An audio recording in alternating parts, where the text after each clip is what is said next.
All right, everybody, we're going to get you in the room. I'm excited. We got a lot of reading to do, a lot of good stuff happening. I will talk a little bit here before we get to 3 o'clock. I'm moving around some, get more comfortable, getting my reading stance a little more comfortable. Hope y'all are having a good day. Hope you're having a just fabulous day. Um, Come on in the room. Come on in the reading room. We've got 3 books today. And then when this is over, hey, Belen. Hola, mommy. Thank you for coming in. When this is over, we're talking about the High Point Public Library. Hey, Chip. Good to see you.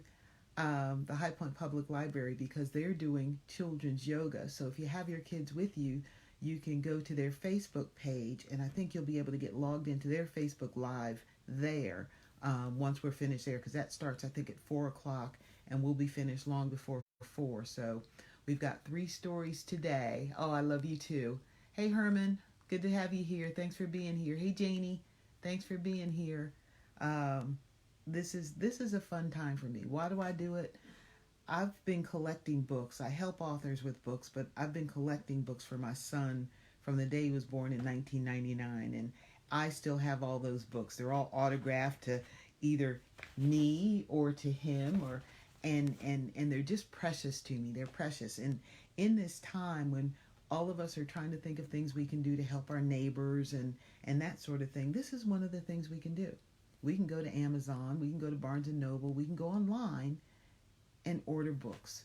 Order books from local people, from our neighbors. There are a lot of great national books here, but you don't always hear about the local authors. And I want to highlight some of our local authors. We've had a great week so far, just with the books that we've done, and I just want to keep that going. I just want to keep it going. Hey, Norma Jean, good to see you. Linda, glad you're with us. Who else came in? We're going to start right at 3. Vicky's here. Janie's here. Good to have you guys all. So glad you're here. And y'all give me a shout out and let me know if this is working for you. I was only going to do it this week. I'm thinking about taking it into next week. I don't know how long. I've just got so many books in so little time. I just love books. I love the smell of books. I love the feel of books in my hand. I was just reading where a friend of mine, Greg McDuffie, just got his book up on Amazon. It's called Silkworms. Y'all can check that out. I'm proud of him, so proud of him, because he took the bull by the horns and made his project happen. So that's just wonderful. It's not a children's book, so it's not going to be read here. But at some point we may do an adult reading room. So it's just wonderful. So I'm always excited for our authors. And today we've got 3 really good ones. We've got Jay Kenerly, we've got Maryann Sullivan, and we've got Ladene Hayes. So all 3 of them, it's a little different, but we've kind of got a theme. We're talking moms, grandmas, and curious animals. What's that for a combination today? Well, I'm excited about it. And it looks like we are right at 3 o'clock. Hey, Lee. Hey, Cynthia. So glad you guys are here. Hope you got everybody around. It is 3 o'clock, and I try to stay on time. I am an Army brat, and that was one of the things my dad always said. If you're on time, you're late. So I am almost late because it's 3 o'clock. So there. So we're going to start with Treats. Treats was written by Jay Kenerly and illustrated by Tracy Marshall. And Jay lives in Greensboro. He's a financial consultant or planner by day, and he said for 40 years he wanted to write a book. So he finally pulled the trigger. Hey, Ao, how are you? Hey, Katie. Finally pulled the trigger and got this book out. So as you can see from the cover, we're talking about cats. And what does that say down there? Can you guys read that? It says, Mom's the best. Obviously, I like that book. I've got a kid. Mom's the best. All right, so let's see what these cats have to say about Mom. He dedicated the book, by the way, to his wife and his kids, and I'm just real excited about this one. All right. For many reasons, we love Mom the most. Lots of hearts for Mom. Wonder why they love her the most. We're going to find out. Of that, we're not afraid to boast. Why, you ask? Well, the list is long. We could fill your ears from dusk to dawn. They even got Mom a trophy. Best mom in the world. Don't you like that? Don't you like it if your kids got you a trophy? I think that's pretty cool. All right, well, these cats got their mom a trophy. But one stands out above the rest. One reason why we know Mom is best. For when we need her most, not least, Mom is there to give us treats. That's right. These kitties know what they're doing. They want their treats. So how does this happen? Let's see what Mom does, okay? We love her most when there's lots to eat. Sometimes for a snack, sometimes for a feast. Look at all those pictures. They kind of look like goldfish, huh? But I bet that's the real thing for those kitties. You think the kitties are spoiled? Do you have pets? Are they spoiled? Mine certainly is. So I like spoiling pets. Our favorites are the ones that taste like meats. We don't like the taste of broccoli and beets. But guess what, y'all? You are not kitties, so you get to eat your fruit and veggies and not give Mommy and Daddy a hard time when they ask you to eat them, okay? Okay, I heard you. I heard you. Hey, Kay, thanks for coming in. Hey, Wendy. But really, there are no kinds we like the least. The ones Mom gives us are our favorite treats. Those are some happy kitties, don't you think? But they don't just stay inside. Let's read on and see what else they do. So after it rains, or snows, or sleets, or after prowling around some scary streets, or after chasing mice with their little feet, or fighting with dogs, those filthy beasts. These cats get into a lot, don't you think? No wonder they're hungry. No wonder they're hungry.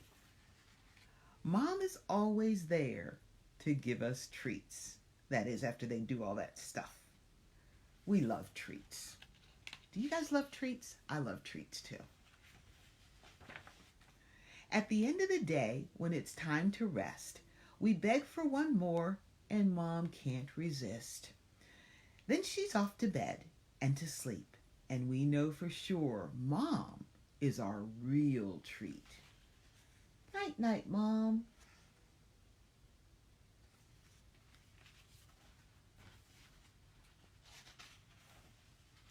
So we snuggle next to her, all cozy in the sheets, and we drift off to sleep. And we dream of what else? More treats. The end. Thanks, Jay. Lovely story. I like that story because it just makes me smile. I think about my pet. I think about everybody else's pets and how much we love our fur babies. We just think they're the best thing since sliced bread. And so if you have a pet, even if it's a goldfish, my son used to have a gecko, a little gecko lizard.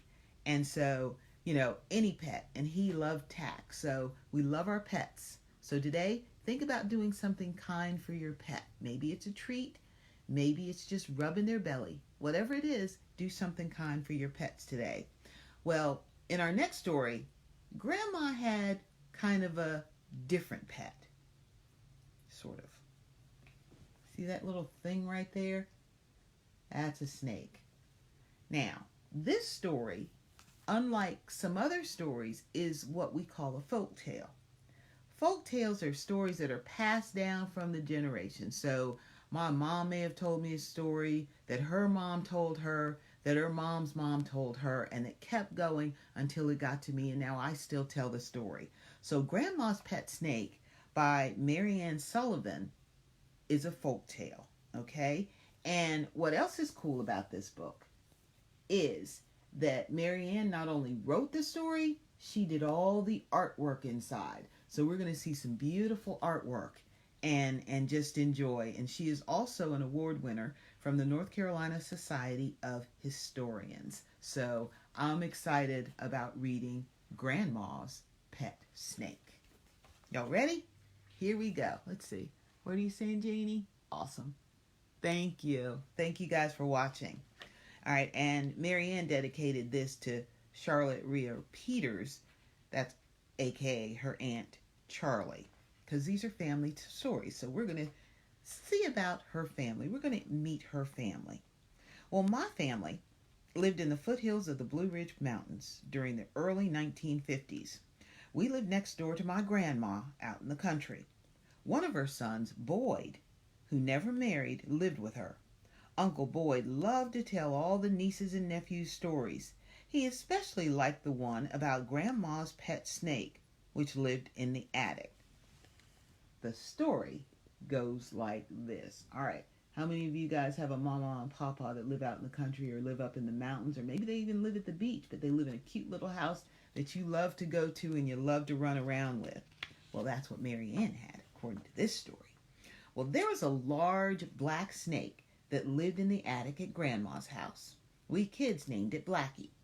Every morning during the spring and summer, that black snake would crawl from his hiding place over to the top of the stairs. He would roll himself into the ball and go bump, bump, bump, bump, bump, bump down the stairs and hit the door. Bang! That's one way to get attention. Well, Grandma would shuffle across the floor from the wood stove to the attic door. She would turn the little wooden latch to let Blackie out. All right? Can you imagine? He just rolled down the stairs and went bump. Beats knocking on the door, I guess, or that's the way he knocked on the door. He would crawl out into the kitchen and slither across the kitchen linoleum. He would go through the plastic curtains hanging between the kitchen and the living room. He would slither across the living room linoleum until he reached the front door and went out. Well, people back in those days didn't have screen doors or storm doors. Therefore, Grandma's front door was always open in the spring and the summer. There he goes, trying to get out in the yard. It's a pretty active snake. Then, Blackie would cross the porch and slither down the 3 steps into the yard. Blackie would wash himself in the morning dew and dry himself in the morning sun. Meanwhile, Grandma was in the kitchen. She would reach under the stove for Blackie's bowl and begin to fix him a big bowl of cornbread and milk.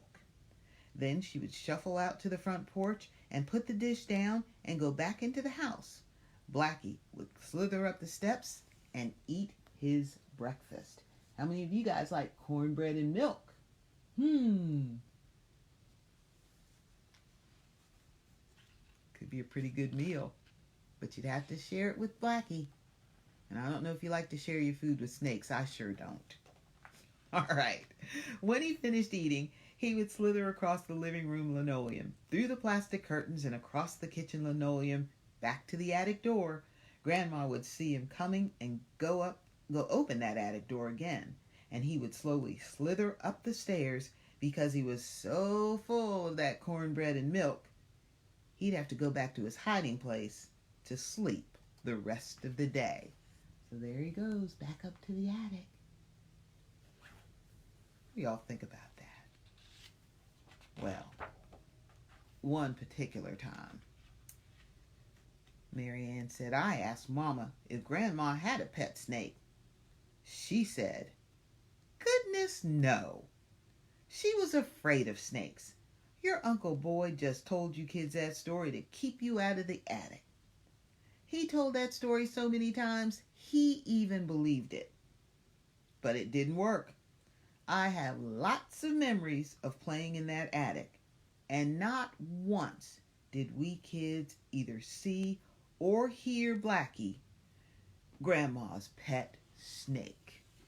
The end.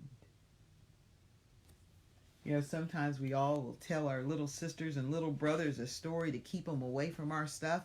Well, apparently that was the story Uncle Boyd told to keep the kids away from the attic. And it didn't work. So, I like that story. Those stories just make me smile. So I'm going to take a little break, not get off of here, but we're going to do Rikki, Tikki, Tavi next. And for wee little ears, it may be a little, so I'm going to tell you a little about the story. Rudyard Kipling, long time ago, wrote this story originally. And there were cartoons. You can go on YouTube and you can find cartoons and you can find all these things. Well, one day, it was over. Rudyard Kipling stopped writing these stories and the series ended and it was no more.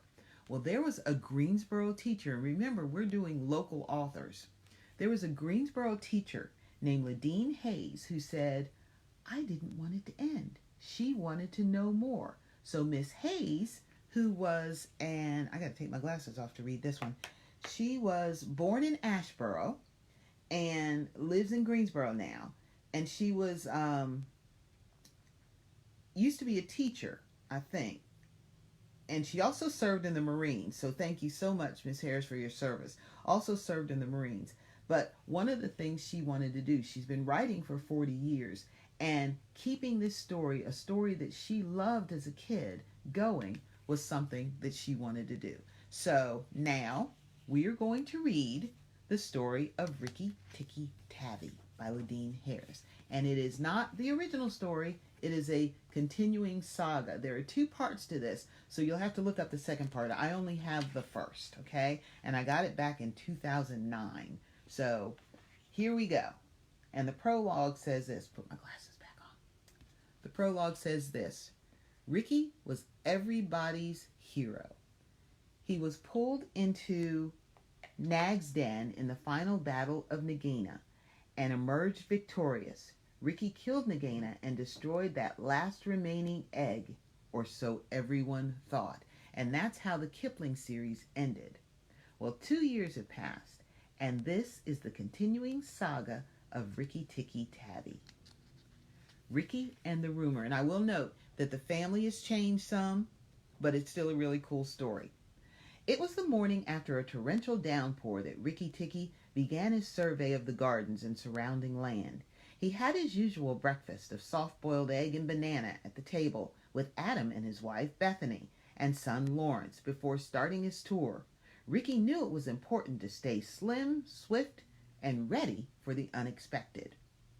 Nag, Nagina, their eggs, the 7 deadly snake. Oh, in the 2 years that Rikki had come to live at the bungalow, he had killed Karate, the Brown Death, Nag, Nagina, their eggs, and 7 deadly snakes, although none so dangerous and famous as the battle with the king cobras, Nag and his wife. Well, his fame and name were spread throughout the country by every flying creature far and wide. They sang of his courage and eyes of flame. Rikki Tikki, stay away from him. When his eyes are flames, he will kill you dead. Well, of course, Rikki ignored all the fuss because he knew, and understand there are not going to be a lot of pictures in this, so I won't be turning it around as much. He knew that mongooses were supposed to fight and kill snakes. However, as much as he ignored their praises, he could not ignore the fact that the relatives of the snakes he had killed were constantly planning to destroy him. Rikki had to stay ever vigilant. As Rikki was touring the grounds, an agitated Darzy flew over his head and landed on a branch. Rikki, Rikki Tikki, Rikki, Rikki Tikki Tavi, listen to what I have to say to you, Darzy whispered excitedly to a slightly impatient Rikki. Yes, what is it? Hurry, Darzy, I must be on my way. What? Rikki stomped his foot with emphasis.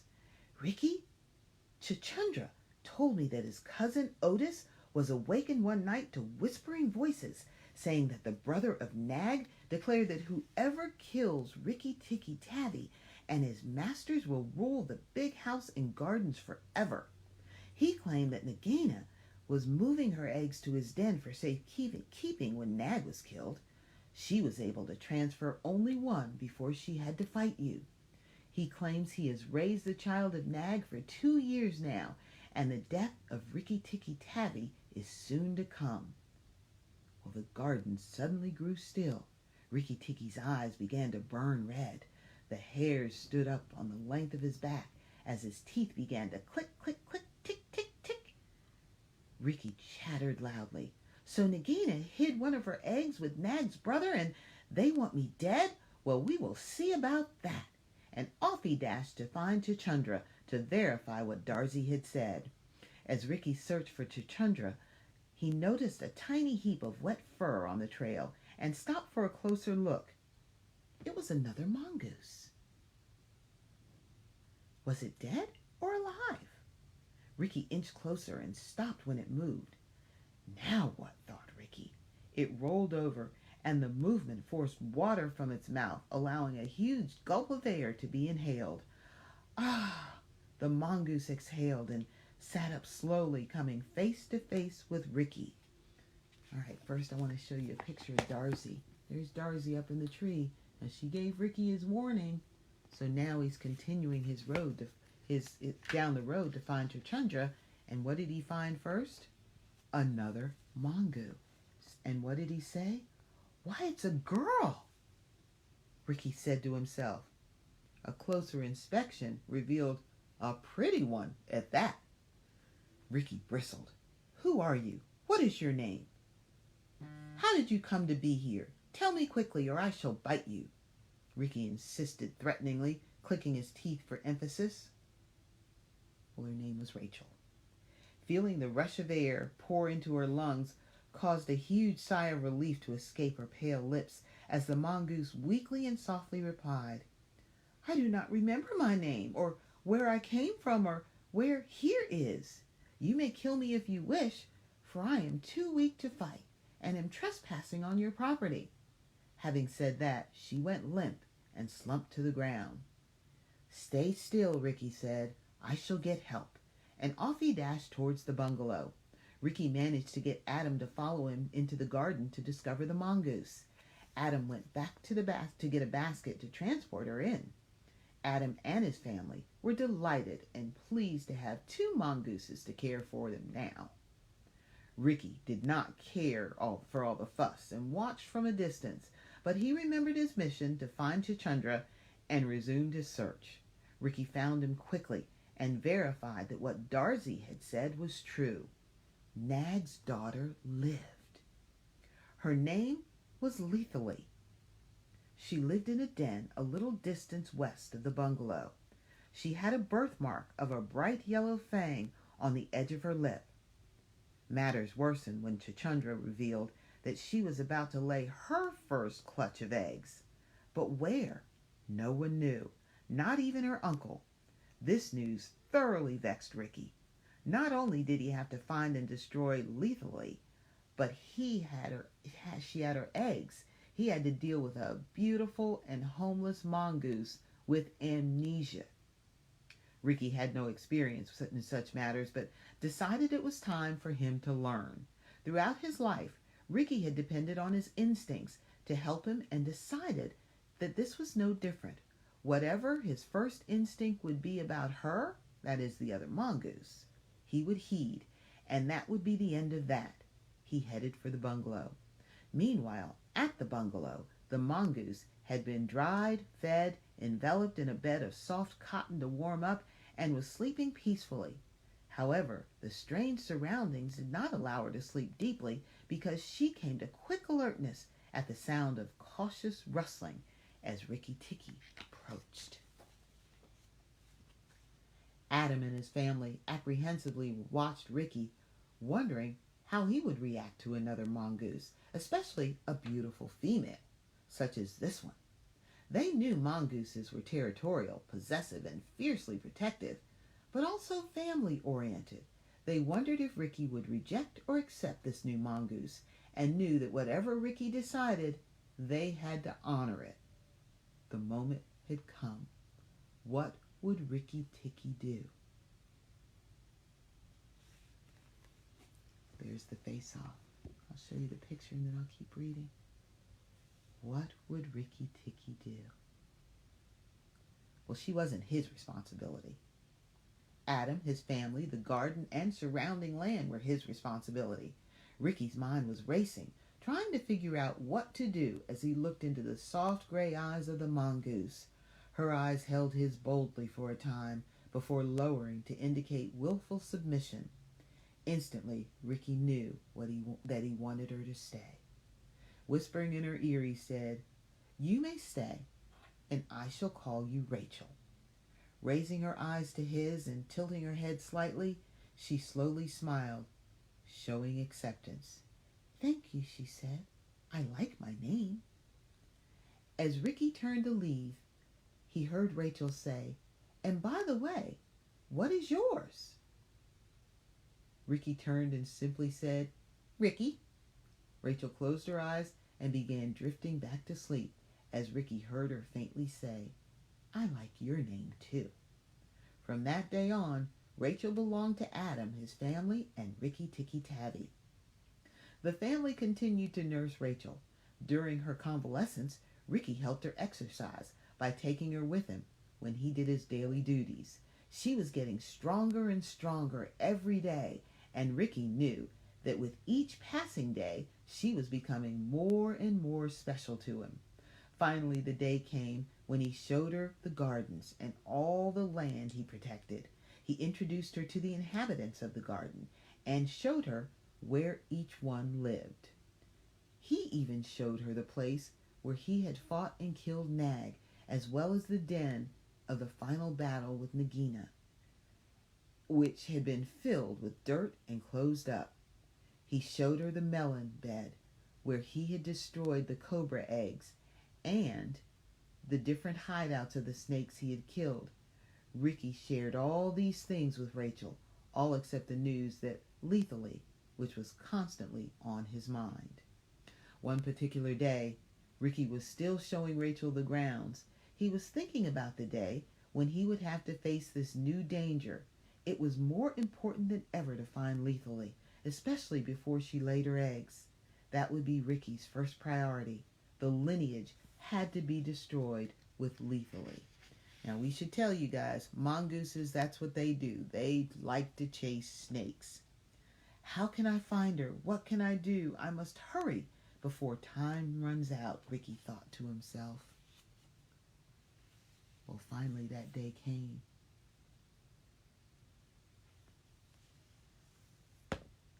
It was Rachel.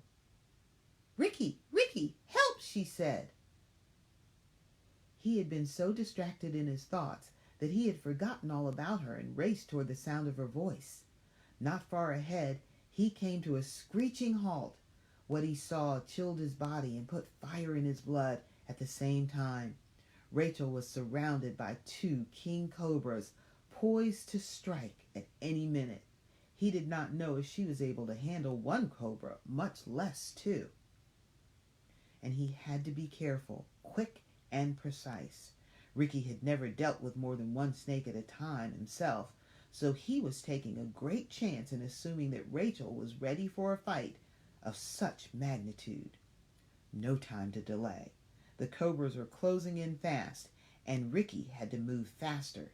He could only pray that Rachel would snap out of it and remember that she was a mongoose too, born to fight and kill snakes. Well, Rikki walked a wide circle around the cobras and chattered loudly to get their attention. His fur bristled and his eyes burned a blood red. Tick, tick, tick, clicked Rikki's sharp white teeth. Clicking his teeth loudly and eyeing the cobra nearest Rachel, Rikki darted through the air just as the cobra drew back and swung around. Rikki landed side by side with Rachel, and they soon were back to back. Rachel seemed to draw from his strength and stood up on her hind legs, ready to face the challenge with him. It was now 2 against 2. Rikki did not feel the need to coach Rachel because somehow he knew that she was ready, willing, and able. The fight began. Almost simultaneously, Rikki and Rachel began bobbing up and down, looking for an opportune time to strike. The cobras bobbed and weaved to keep them off guard and away from their hoods. Rikki suddenly had an idea. "Rachel," he whispered, "when the cobras strike, we will jump into the air, flip to the opposite side, and go for the head of the cobra furthest away from us. They will expect us to come head to head, not cross pattern. And by the time they realize what we've done, it will be too late." All right, so you see the cobras are ready. You see Rikki and Tikki are getting ready. What do you think happens? Will the plan work? Let's see. Rachel shifted her weight against Rikki's back to let him know she heard him and braced herself for the attack. Rachel felt Rikki tense against her back, and she pressed into him for assurance. Together, they held that pose, watching each cobra. With a hiss of their tongues and a snap of their heads, the cobras lunged toward the mongoose. As fast as lightning strikes, Rikki and Rachel's leg muscles uncoiled, shooting them high into the air and propelling them into the flip. They crossed across each other and landed feet first on the heads of the cobras, placing them in perfect striking position. Their sharp white teeth hit deep into the heads, just above the hood, and they held on for dear life. Look at that. I think they were ready. A total of 12 feet of death writhed, rolled, and whipped, tossing the two mongooses fiercely, trying to dislodge the securely attached teeth of Rikki and Rachel. The battle seemed to rage for hours, carrying them deep into the tall grass. Suddenly, the garden grew quiet. The dust settled, and all the animals of the garden seemed to exhale when they watched the tall grass part and reveal the figures of Rikki and Rachel dragging the dead bodies of the cobras. "Hooray for Rikki! Hooray for Rachel," they said. "The mightiest and the mighty times two," sang Darzee and all the animals of the garden. Rikki sneezed. Adam had arrived with his gun, but the battle had already been won. The secret. Oh, those silly birds, Rikki thought to himself. Rachel, on the other hand, felt very pleased from all the attention and excitement and smiled broadly at Darzee. Still excited from the battle, Rachel turned to congratulate Rikki, only to see him staring at the dead cobras. "What's bothering Rikki?" she thought, as she looked from snakes to Rikki and back again. Rikki's eyes of flame fixed crazily on the face of one of the cobras. He began his battle dance and the cry of rage again. So what do you think happened? Because at first, actually, let me go back and show you this picture. At first, it was just a party. And then Rikki Tikki must have seen something. See, the birds were happy. Everybody was happy. And then Rikki Tikki went back into fighting stance. What happened? But the battle is over, thought Rachel. What's exciting him so? "Rikki, Rikki, what is it?" asked Rachel with a little hesitancy in her voice. Rikki seemed to be hypnotized by the dead cobras and continued his dance of rage until he collapsed in an exhausted heap. Without approaching him, Rachel asked again, "What is it, Rikki?" At the sound of Aurora's voice, Rikki seemed to pull himself back to the present and tried to compose himself. He would not tell Rachel that he recognized the birthmark of the Nag family on one of the dead cobras. Oh, what a dilemma this is, thought Rikki. With rage spent and head cleared, he turned to look at Rachel, careful to mask his shocking discovery. Part 5. The Proposal and Marriage. How lovely she looks. How strong and beautiful and caring she is, thought Rikki. At that moment, Rikki's heart exploded with love, and he was overcome to the point of tears. He didn't realize how much he loved her then, and knew instantly what he had to do. Without hesitation, Rikki bowed to Rachel humbly with tears in his eyes and said, "Rachel, I should have done this the moment I was sure. I know now that I love you, and I want you to be my wife. Will you marry me?" Well, Rachel, eyes welling up with tears and at a loss for words, could only nod her head, but she nodded and said yes.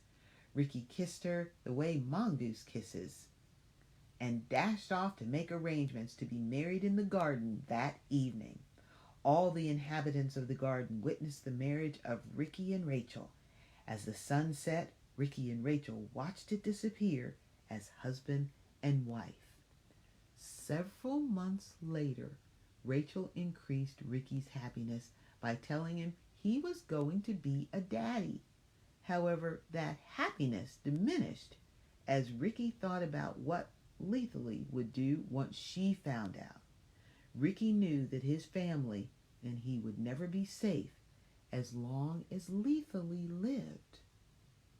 So as Rachel slept, Rikki crept quietly outside to look at the stars and plan his next move. And that would be the next story. So there they are. They're married. They're happy. But life never seems to settle down for Rikki, Tikki, Tavi. So I hope you guys enjoyed those stories. I sure did. Enjoyed reading them to you and hope you're having a great time. I just am looking forward to today and hearing your comments and going back and going through them, and guys know that I go through them after I finish, right after I finish, and I answer them right away. I don't get through them all the way while you're writing because I'm reading, so, and that would make me a real superhero, and I don't think I am. But anyway, tomorrow we've got 2 new books. We're going to talk about memories and making memories. Actually, we might get to 3, but I'm gonna tell you about 2, and I think I'm going to wind up. I was only going to do this until tomorrow, but I've got some other books I want to read to you, so I think we're going to take this into next week. If you guys think it's a good idea, I sure hope so. So tomorrow, we're in this crisis now. We're in this situation where we have to stay home, and our kids are having to understand what's going on. Well, this has happened in North Carolina before, and it happened in the town of Princeville. And my friend Carol Boston Weatherford wrote this beautiful book about the 500-year flood that happened in Princeville and how these kids handled it. And we'll have some ideas for you and your kids. It's a beautiful book, so definitely come back for that. And then another one of my friends, Julia Taylor Ebel, writes a lot of historical books and a lot of historical poetry. I'll turn this down so you can see it. This one is about the picture man, the old-timey picture man, because back in the old days, there would be a guy, and they called him Picture Man, and he would ride through the country, and if he saw a family, he'd stop and he'd talk to the family and say, you want to get your picture made, and they'd do pictures, and that's how a lot of old-timey families got their pictures made. They didn't have cell phones that they could just click, click, click, and all the pictures were there. So we're going to talk about memories, pictures, floods, and all the fun things we can do so we can head into a great, great weekend. So thank you guys. Thank you for always tuning in. Thank you for your love. Thank you for your support. Thank you for staying safe and well. And I am working to put these up on YouTube. That is probably what I will do this weekend, but I will post as soon as they're on YouTube so you can share. Feel free to share these because that's the whole point. We want to make people happy. We want to make people smile. And we want to tell people you're not alone. We're all in it together. And we're thinking of fun, great things to do just to make each other feel better. So have an awesome rest of your day. And I will see you again. And don't forget, scoot over to the library Facebook page and do some kitty yoga. Have a great day, y'all. Bye.